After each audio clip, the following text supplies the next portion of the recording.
Blk.Assassin on the check-in. What's going on? You are now tuned into Keys to the Streets. Make sure you tap in.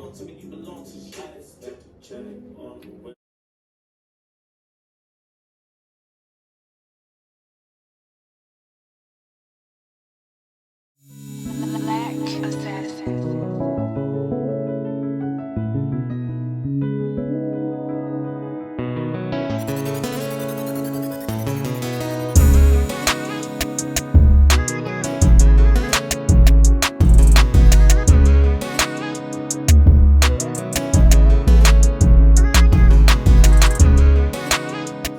Hello, welcome to Key to the Streets.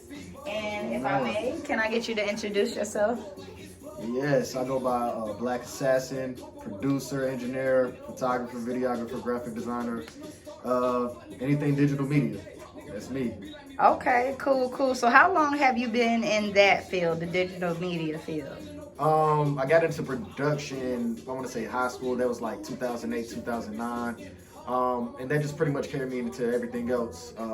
Once I got to undergrad, took producing seriously, and that's when I started learning everything else. The camera work, to save money, do my own photo shoots. The graphic design, I had to make my own cover art, and then that kind of took off on its own. And then the videos, everybody needs videos. So yeah, I just did it for myself, and people asked how much I charge, and bam. Okay. So what was your favorite instrument that even got you into producing? Was it like a particular instrument you liked it, or? Yeah, drums, percussionist all the way. That's what I started off playing in church. Even in band, I was on the drum line, high school and college, and yeah, like drum head. Okay. So what high school you go to? Speaking on high school. The best one in the Bull City, Hillside. Oh, Lord have mercy. Well, I come from Southern, so we'll get into all of that a little we got later. Smoke. We do got smoke. We do have smoke. Okay, so by far throughout your trials, tribulations, through your success with the music, what was your biggest gig? What was your biggest artist? It's crazy because all these artists are actually just now getting traction, but I would say I'll put it into two of the biggest artists I've worked with so far.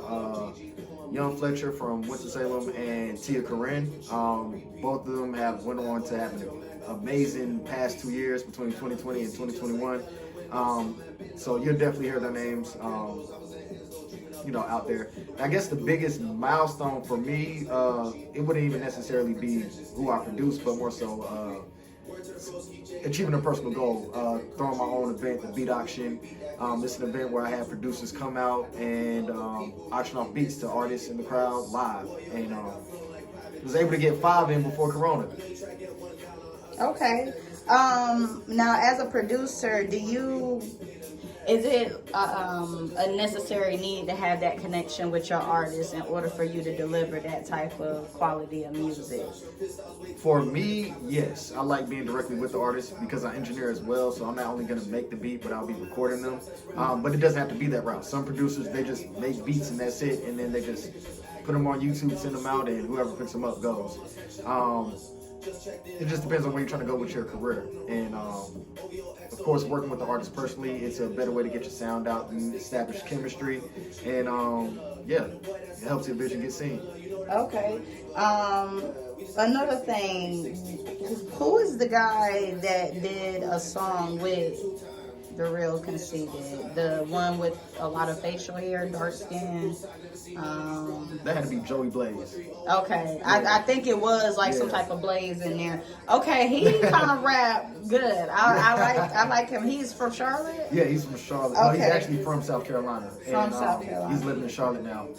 Been working with my guy for years. He's always supported, whether it's leasing or buying beats, pulling up to record. Like, he will literally drive from Charlotte to Durham to record with me. Like, and that's where I'm touching anyway. I'm about to say this every interview because I'm this Durham stuff is just kind of is getting to a fine line. Yeah. But yes, so hopefully I run into him.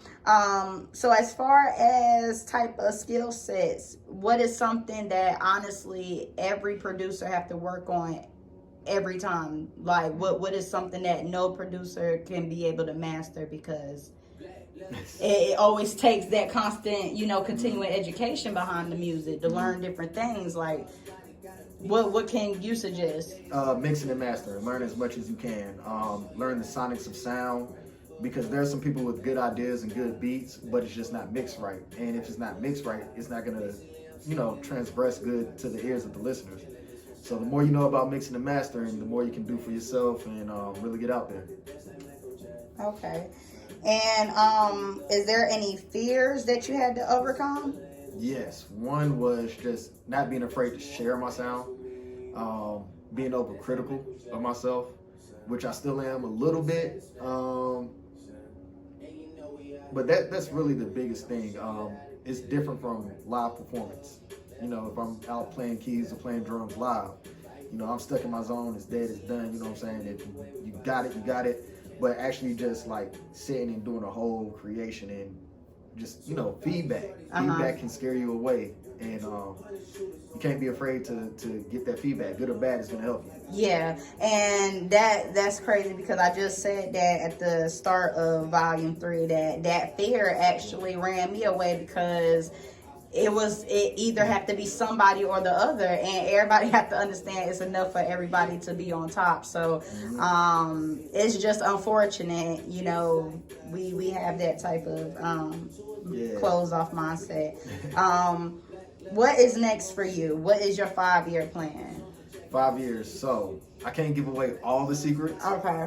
But currently this year, focused on finishing up Conceited EP.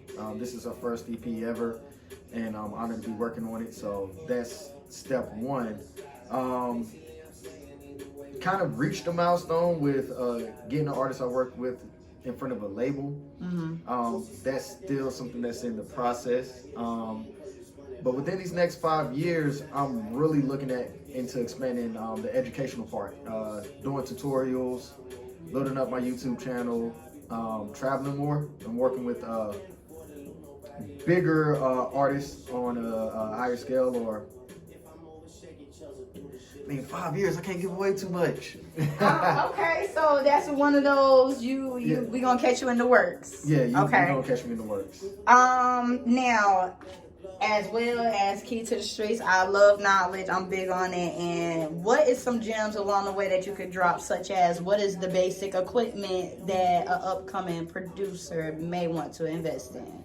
Okay, so you definitely gotta have some type of computer. Doesn't matter if it's Mac or PC, as long as you get it to handle the processing, you'll be good. Interface, you definitely need an interface. I have a Scarlett 2i4 at home that I use. It's faithful. A MIDI controller. MIDI controllers are good because if you play keys, you got keys for there. And then if you just want to use the beat pads, most of them have beat pads too. And then you need a good set of either studio headphones or studio monitors. I got Mackey's Mark IV 5-inch speakers. Those are good because I work from home and I produce from home, so they get loud enough to give me a full sound, but not loud enough to disturb my neighbors. Okay. But yeah, computer, interface, MIDI controller, headphones and speakers. You're good to go. All right. Is there any type of artist shout out that you work with that might cross they lap with this video? Yeah, of course. So of course, let me shout out Conceited. She's been through the mud with me these past couple of months working on this music. Joey Blaze, he brought him up earlier. That's my homie, my road dog, Blanco. You will be hearing her name more and more. Definitely a dope, talented artist. She's in the area, but she's also from South Carolina. My homie Flo the God. God, it's so many. It's so many. Of course, shout out Tia and Fletcher. I know I talked about y'all earlier. Yeah, anybody else keep doing y'all thing.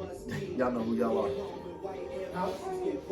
Well, that concludes our segment with our first producer, you guys. His first interview with Key to the Streets, and we hope to get more producer along the way. Thank you so much. Thank you.